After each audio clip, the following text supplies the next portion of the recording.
The trial on Zenith 9. The courtroom on Zenith 9 was silent. Not the kind of silence that brings peace, but the kind that holds its breath before an explosion. Alien leaders from every corner of the galaxy had gathered. Their eyes were locked on one woman commander, Ilara Voss of Earth. She stood tall in the center of the circular chamber. Heavy iron cuffs wrapped around her wrists, glowing faint blue, to block her strength. Her uniform, once clean and full of pride, was torn and stained with blood. But her face showed no fear. Her eyes were sharp, burning with something deep anger, not guilt. A massive screen above her showed images that made many in the courtroom hiss and gasp. An alien city, full of peaceful beings, exploded in flames. Children screamed. Bodies lay on the ground. And above it all, flying low, was Ilara's warship, the Horizon Blade. The lead judge, a tall insectoid creature from the Skarn Dominion, leaned forward. "Commander Ilara Voss of Earth, you stand accused of committing war. Crimes against the peaceful colony of Threxia 4. Do you deny the charge?" Ilara's voice was calm. "Yes. I deny it. My crew and I were responding to a distress call. We didn't attack. We tried to help." A wave of laughter and disgust swept through the chamber. "Lies!" shouted a tall reptilian ambassador. "We saw your ship fire on civilians." Ilara didn't look at him. She kept her eyes on the judge. "The footage you're watching is fake." The crowd erupted again, shouting, yelling, throwing words like daggers. "Murderer! Earth must pay." "War-loving species."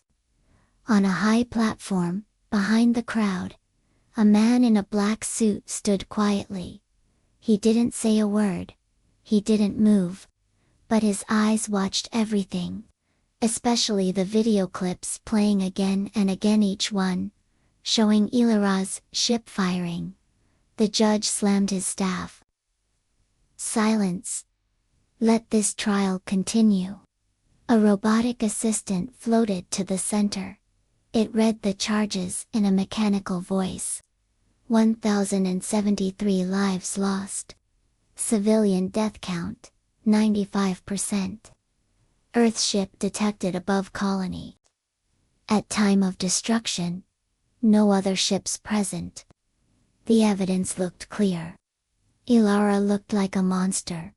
But something was wrong. She didn't beg. She didn't cry. She didn't even flinch. The judge turned toward her again. "Do you have anything else to say before we pass judgment?" Before Ilara could speak, a voice rang out. "Objection!" Every head turned.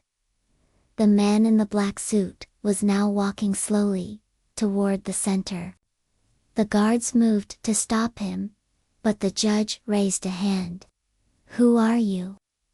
The man stopped beside Ilara. He reached into his coat and pulled out a data chip. "I'm Agent Corin, Earth Intelligence Division, and that footage you're using to charge Hert's been tampered with." Gasps filled the chamber. The judge narrowed his eyes. "You better have proof." Corin nodded once, and handed the chip to the robotic assistant. "Play this. Raw, uncut data from the Horizon Blade's black box. Recovered 2 days ago." The assistant uploaded the data. The screen flickered. The courtroom fell silent again.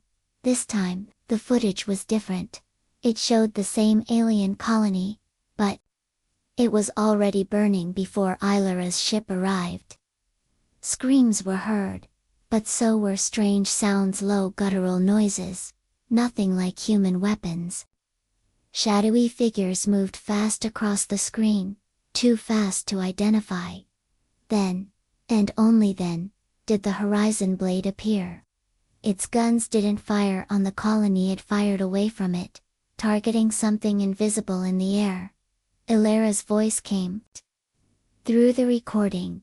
Evacuate the survivors. We're under attack by unknown forces. The crowd sat frozen. Agent Corin stepped forward again.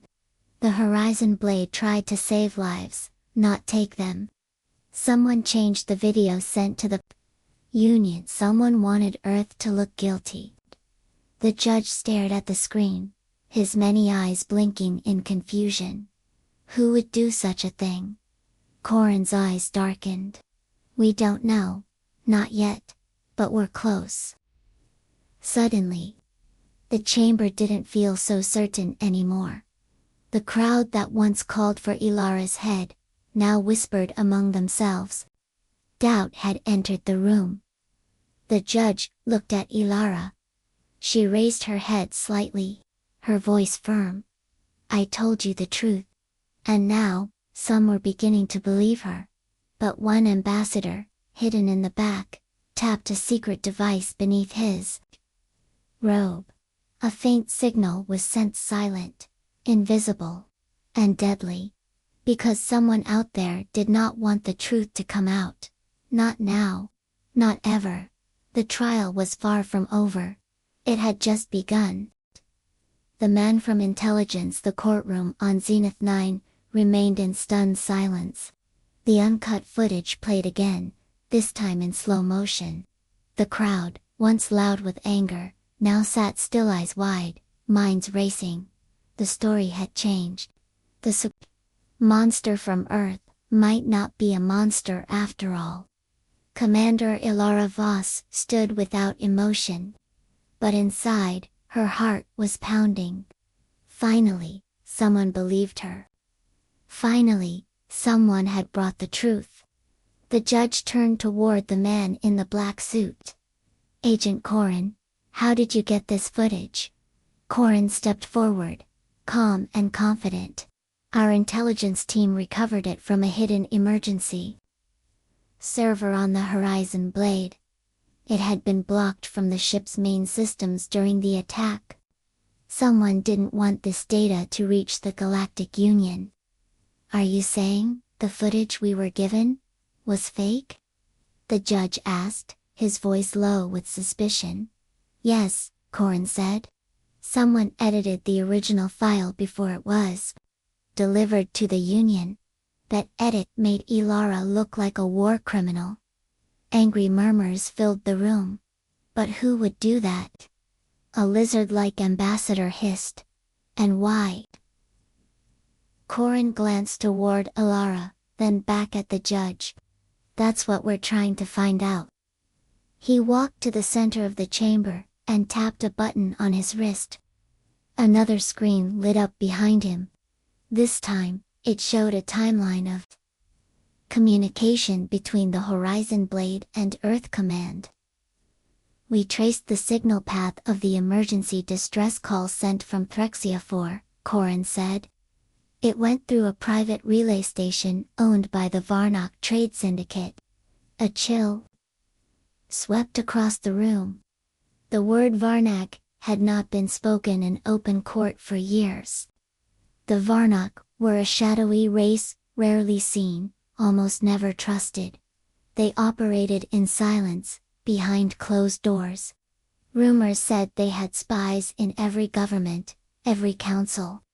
Most believed they were just traitors. But some whispered darker tales of manipulation, false wars, and empires collapsing without a single shot fired. The judge narrowed his eyes. The Varnak, that is a serious accusation. I'm not accusing them, Corin said carefully. I'm only stating the facts. The signal passed through their relay. The fake footage was also uploaded from a Varna-controlled data station. Ilara finally spoke. During the mission, we were attacked by something we couldn't see. My sensors picked up movement, but the shapes didn't match any known species. And the way they moved, it wasn't natural. Corin nodded. We've studied the black box. There were energy signatures, stealth tech. Not human. Not Threxian. And not recorded in Union databases. Someone in the crowd shouted, "Then who were they?" Corin's voice dropped low. "We believe the Varnak were there. And we believe they staged the attack. To frame Earth." Chaos broke out again. Some shouted in disbelief. Others nodded, fear in their eyes. The idea of the Varnak moving in the shadows starting wars between great powers was terrifying. The judge slammed his staff. "Enough. Until this is confirmed, these are only claims. The Union cannot act on shadows." Corin didn't argue. Understood. "But Earth intelligence will keep digging. We will find out who did this." The judge turned to Ilara. "Until then, you are not free. You will remain under supervision on Zenith 9. But your execution is postponed. The charges will be reviewed." Ilara exhaled quietly. It wasn't freedom. But it wasn't death. Corin stepped beside her. "You weren't alone, Commander. Earth believed you. That's why I came." She looked at him, her eyes full of gratitude and fire. "Then we better finish this. Because whoever did this won't stop now." As the court session ended, Corin received a private message on his datapad. Just 2 words, "They know." His blood ran cold. Somewhere out there, the real enemy was watching. And Earth had just become their next target. 4-0. Shadows in Orbit Zenith 9 was not just a courtroom planet, it was a fortress in space. Orbiting a dead moon, it had thick defense walls, thousands of patrol drones, and the latest Galactic Union tech. But even here, danger had a way of sneaking in. Commander Ilara Voss was now being kept in a secure observation suite. It wasn't a prison cell, but it wasn't freedom either. 2 guards stood at her door. Cameras watched her every move. Inside the room, she stared out the large glass window. The stars looked peaceful. But her mind was not. She had seen too much, heard too many screams on Threxia 4. The shadows that attacked her ship were not a hallucination. And now the Varnak name had entered the story. Things were going to get worse. A soft knock came at the door. Agent Corin entered. His face was tight with stress. "They tried to erase the black box data," he said. Ilara turned. "What?" "Someone on this station. Right after I showed it in court. They sent a virus to destroy the backup logs. Lucky for us, we already copied the files." She stepped forward. "You think the Varnak have someone inside Zenith 9? Corin nodded. "At least one. Maybe more." He handed her a small device. "This connects to the station's outer sensors. If anything cloaked comes near Zenith 9, you'll see it before anyone else." Ilara took it. "You think they'll come for me?" "I think they'll come for the truth," Corin said. "And you're holding it."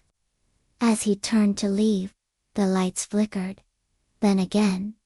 And then everything went dark. A red emergency light blinked on. The station's alarm buzzed softly. Ilara and Corin locked eyes. He tapped his wrist. "Corin. To control, report." No answer. Ilara grabbed the wall panel and pulled out a hidden firearm. Corin raised an eyebrow. "You weren't supposed to have that," she smirked. "I don't follow dumb rules." Suddenly, the screen on her wall lit up just for a moment. An image appeared. Something was outside the station. Huge, black, cloaked in shadows. Not a ship, not fully.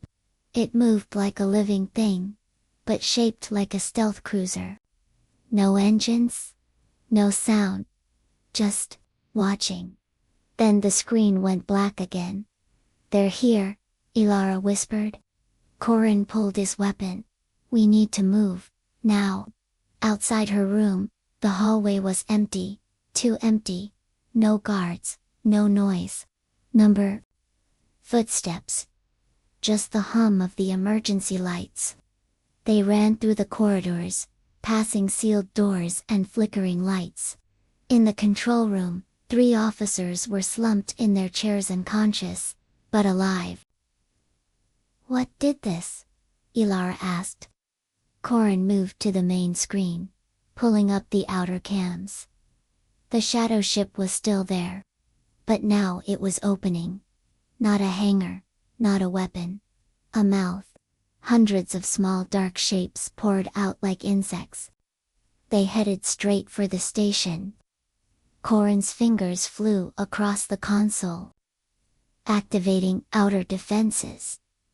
Nothing happened. "The system's jammed," he growled. "They're already inside the network." Ilara's eyes went to the door. "Then we stopped them the old way." Suddenly, the lights came back. But they weren't the same. They were red. Deep red.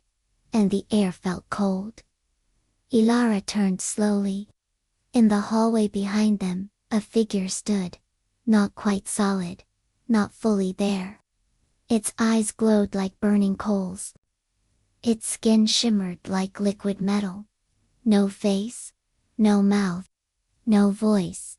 But the message was clear. "Silence the humans, or the galaxy will burn."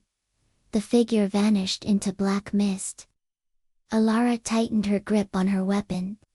"We were right," she said. Corin's voice was hard. "They're not just framing Earth. They're planning something big." "Then we stop them," she said. "No matter what it takes."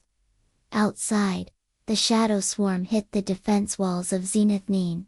And deep inside the station, a war had already begun. The secret beneath Zenith 9 sirens screamed across Zenith 9, as the shadow creatures breached the outer layers of the station.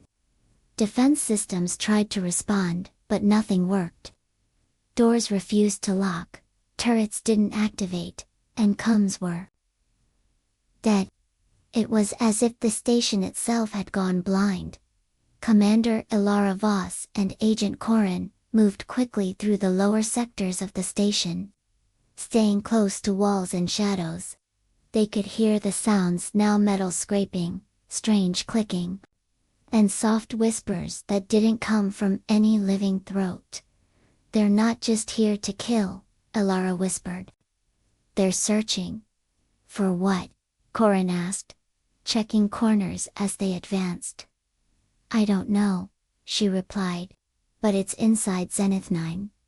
Suddenly, Corin stopped. He stared at the floor map on the wall. "This section," he said. "It shows nothing underneath it, just blank space." Ilara looked closer. No storage, no offices, no life support systems. "Which means," Corin said, lowering his voice, "it's either a mistake, or it's a secret." They rushed toward the hidden sector, passing destroyed hallways and knocked out drones. They passed a group of guards unconscious, but a live mind scrambled. Eyes open but unfocused. When they reached the blank section, they found an unmarked door, smooth and silent. No handles. No panels. "Help me," Corin said, setting up a small portable hack device. Ilara held guard as he worked.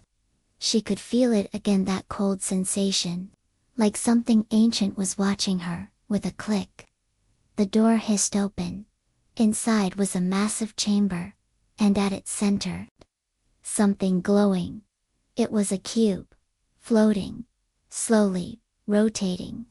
Its surface was covered in shifting symbols, from dozens of alien languages. The cube pulsed like a heart. "What is that?" Ilara breathed. Corin stared at it, eyes wide. "It's not from the Union." "No. It's older," she said. "Much older." They stepped inside carefully. Around the cube, strange devices floated, reading data, sending signals, none of them from Earth, or any known species. And then Corin found it.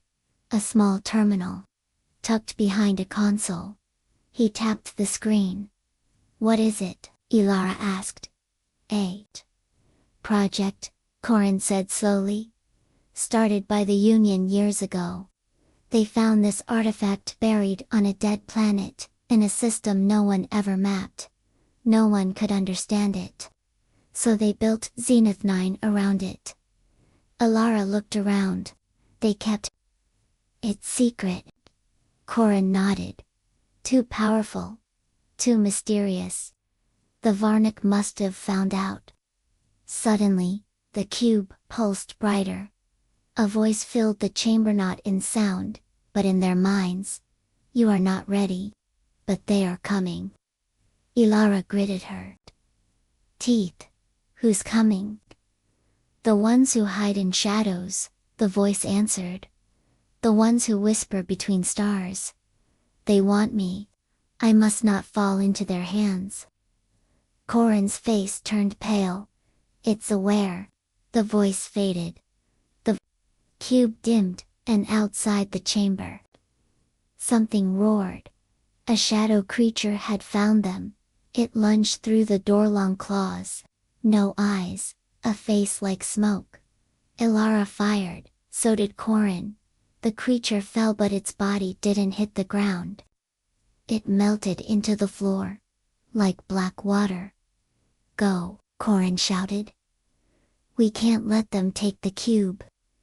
Ilara pulled out a small device from her belt. "Then we move it." Corin blinked. "Are you crazy?" She smiled. "Little bit." She tapped the device onto the cube. It scanned the surface, then locked in with a blue light. "Portable warp field," she explained. "Only lasts 5 minutes. But it'll let us move this thing." The cube lifted slightly, and followed them like a pet drone. More shadows rushed in from the halls. Corin tossed a flash mine, blinding the corridor in white light. Together, they ran through chaos, fire, broken alarms, and collapsing walls. As they reached the emergency hangar, Corin sent a quick signal. A stealth shuttle uncloaked just outside the bay. "We're getting off this station," he said. Ilara looked back at Zenith 9. "What about the others?" "We saved the galaxy," Corin said. "Then we come back for them." The cube entered the shuttle. Ilara followed. And just before the door closed, they saw the station lights go fully dark. The shadows had won. Zenith 9. But the humans had taken something even more valuable. The key to stopping them. Earth's answer to the shadows. The stealth shuttle cut silently through deep space, carrying Commander Ilara Voss, Agent Corin, and the mysterious glowing cube far from the ruined station of Zenith 9. Behind them, the stars seemed to shimmer. As the shadow creatures spread their silent invasion, the galaxy didn't know it yet, but war had already begun. Inside the shuttle, the cube floated quietly. Its glow dimmed, but steady. It had spoken only once since they escaped. "Take me to the planet of fire and storm. The world of resistance. The one called Earth." Corin looked at Ilara. "It knows where it wants to go." Ilara nodded. "And Earth is ready." They entered human space, 36 hours later. The Galactic Union had long underestimated Earth. 2 outsiders. Humanity still seemed young, reckless, unrefined. But deep beneath the surface, Earth had been preparing for something like this for decades, ever since the first alien war. As the shuttle approached the secure zone near Jupiter's orbit, dozens of human defense satellites turned to scan them. Then, a deep voice echoed through the comms. "Identify." Ilara stepped forward. "Commander Ilara Voss. Clearance level Omega. Emergency protocol, Shadowfall." There was silence. Then a single word responded, "Proceed." The ship was allowed into a hidden base fort, Atlas, a massive black structure floating behind one of Jupiter's moons. It wasn't known to the public, not even to most Earth leaders. But here, the Earth Defense Corps operated in silence. Far from politics and noise. Inside, Ilara and Corin met with General Rourke, the commander of Earth's secret fleet. He was a tall man with cybernetic eyes and arms of alloy steel. "You brought the cube?" he asked. Ilara nodded. Rourke studied it silently, then said, "It's older than any tech I've seen." Corin added, "The Varnik are working with shadow entities. They've taken Zenith 9. The Galactic Union doesn't believe us. They're planning something big, maybe the fall of all civilized systems." General Rourke turned to a large display. It showed a map of the galaxy, and spreading dark spots like mold. "They've already begun," he said. "We've had reports of ghost ships, disappearing colonies, strange signals from the edge of the void. Earth is next. Unless we strike first." The cube pulsed suddenly. A deep hum filled the air. Words formed on the display screen without anyone typing. "I can show you how to stop them. But only Earth has the will to do it." The room went quiet. Then Rourke spoke. "Then Earth will answer." With that, he gave the command. "Activate protocol, Leviathan." Moments later, space outside Fort Atlas shifted. Gigantic human warships, decloaked black, silent, massive. Ships not listed in any public records. Built in the void. Invisible to alien scanners. Each was armed with eclipse cannons, void nets, and AI-guided drones designed for anti-cloaking warfare. These ships weren't made for defense. They were made to hunt. "Shadows. We strike back," Rourke said. First target. The Varnik stronghold. Ilara and Corin boarded the lead warship, HSS Revenant. The cube was placed in its core, linked to the ship's AI. And then, Earth moved. The fleet jumped into hyperspace, cloaked in silence. But this time, the galaxy would see the truth. Earth hadn't forgotten. Zenith-9. Earth hadn't ignored the shadows. Earth had just been waiting for the right moment. And now, the hunt had begun.